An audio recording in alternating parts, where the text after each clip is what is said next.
అందరికీ ప్రైజ్లా.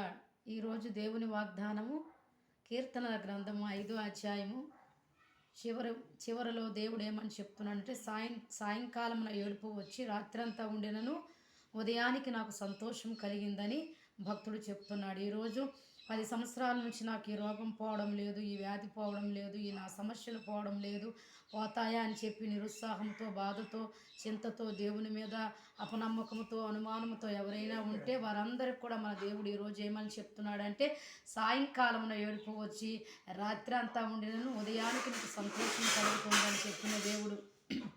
మన దేవుడు నమ్మదగిన వాడు కాబట్టి ఈ రోజు వరకు నీ వ్యాధి పోకుండా ఉండొచ్చు, నీ బాధ పోకుండా ఉండొచ్చు, నీ సమస్య పోకుండా ఉండొచ్చు. కానీ ఈరోజు మన దేవుడు ఈ వాగ్దానం ఎందుకు చెప్తున్నాడంటే, ఈ రోజు నుంచి నీ దుఃఖ దినములు సమాప్తమవుతున్నాయి.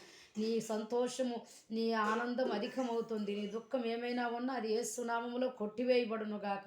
ఈ వాగ్దానం నిత్యముగా మీ కుటుంబాలలో, మీ జీవితాలలో యేసు నామములో నెరవేర్చబడును గాక. ఆమేన్.